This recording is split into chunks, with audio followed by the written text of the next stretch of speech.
Okay, time to clear the boss stage against Theresa 14-21, the Myriad Dreams. It takes a king to confront another king. So this is also another stage that you need to bring Amiya in order to get this one, EG-6, the secret cutscene. So I'm gonna do, not this one. Let me bring my Amiya in. Where's she at? Oh sorry, she's guarded Amiya right now.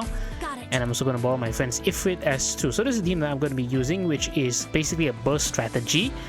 Burst strategy with a bunch of healing to stall, and also to make sure at the end when Theresa is basically dying that I can stall long enough for her to be defeated. So the team I'm going to be using is going to be Flagpipe, Ines, Logos S3, Blaze S2, Shu, Sarah S1, Ceobe S2, Aya Alter, Blue Poison, and Amiya. Blue Poison or actually any sniper works. So again, if you have watched my H video, then you know the mechanic. You sort of know the mechanics of Theresa, but here, because it's a 14-21, I'm going to explain this properly. So let's start. As usual, always start off with Vanguard for DP. First thing, look at Theresa. She has these 4 balls. What do these 4 balls do? They basically reduce the amount of damage taken. So she takes like so little damage, and that's normal. Let me now drop down my AR altar facing up. Okay, bait out this attack first, then retreat Ines. Next, I'm going to wait for this attack to be done. Then I'm going to drop down... No, I'm going to drop down Blue Poison first here. And then... What's her name? Bagpipe to get some DP and then only retreat. That's it. That's all I wanted to do.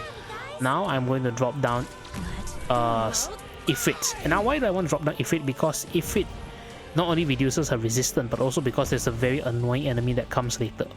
I'm going to put Shu behind Ifrit, and Shu will, at least for me, Shu to me has a very important thing, which is to teleport the enemy back before they go into the blue box at the very end. Okay, like a very small use at the very end. Okay, now I need to wait for this toilet bowl to be destroyed. What I can do now... Now this requires a little bit of timing. Now why do I say this timing is because if Theresa falls below too much HP, so that's also another mechanic. Theresa has a mechanic where if she falls below 55% HP, she will seal someone in the 8th house around her. So for an example, right now she will seal my Saria, and then when this cocoon is destroyed by Blaze or Ifrit, the cage will go to them. And I want to make sure my Blue Poison is like this, facing down, because eventually you see Sarah is in the 8th house, she will get sealed, and then Blaze will attack Sarah and then free Sarah, but then the cocoon will go to Blaze, and then Ifrit will burn Blaze, and then the cocoon will go to Ifrit, and then finally Blue Poison will shoot at Ifrit, and then she will basically be sacrificed, because the cage, what the cage does is that you cannot attack, cannot block, and cannot even be retreated. So super annoying. Now, as I say, you don't want to do it too fast, because if you do it too fast, then the toilet bowl, that thing earlier, right, with the damage reduction, will fly here, and then Ifrit will be caged. But because it's an area unit, Blue Poison will not attack Ifrit and will attack the stupid toilet instead, and then it'll mess up all your timing, it'll mess up all your skills, and then you'll start to leak. That's what happened to me. I started to leak.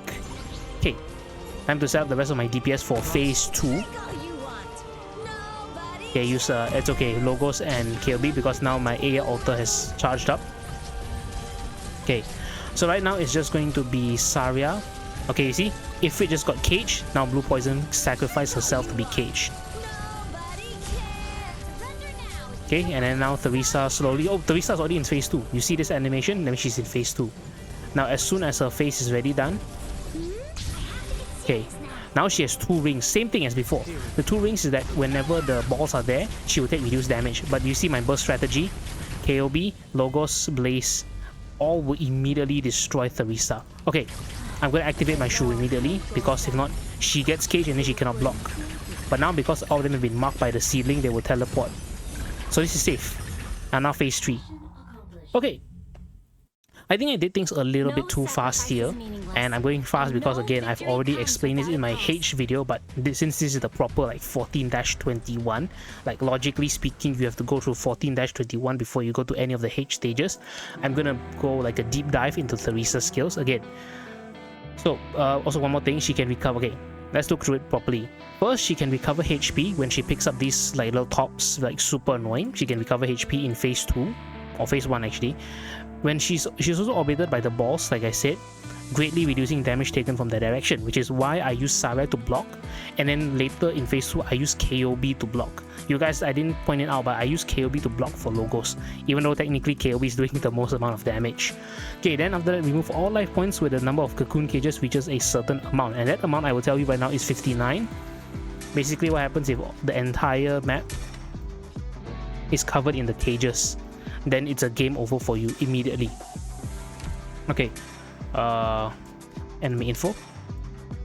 Now in phase 1, like what you saw, is that when she loses 55% HP, she will create a cocoon cage in 8 tiles, and then you see, cannot attack, cannot block, cannot retreat. Lessing, if you activate Lessing's S3, he is immune to the cocoon cage, but I don't have Lessing built, so I'm not going to use him. But will transfer to the tiles of the unit that destroyed them. This is why, like I said, Saria will get sealed, Blaze will free Saria, Ifrit will free Blaze, and then Blue Poison or any sniper will free Ifrit. And then that's it for phase 1. Then for the second phase, her defense is increased but her resistance is reduced. Now in phase 1, what happens? Phase 1 is that her defense is low but her resistance is very high. In second phase, it's swapped around. Her defense is increased by a lot, resistance is reduced. That is why if you pay close attention, Ceobe was actually doing a lot of damage, just melting Theresa. Ceobe is like really good for Theresa, but Ceobe is very good for Theresa. Now, orbited by more Eternal Dust, basically, like I said earlier, now she will have, instead of 1 ring, she will have 2 rings. With Cocoon, that means she will start spreading. Yeah, so only because when she starts spreading, then she will start, when you have too many Cocoon cages, you will immediately lose the game. And also cast this, she will also expand when certain amount of HP is lost, and I will tell you, I don't remember the number, but if you just burst down Theresa, she's not going to be able to win. And that's basically how you take care of 14-21. And yeah, see you all for wait, no, I shouldn't say that. Anyway, yeah, that's it for 14-21.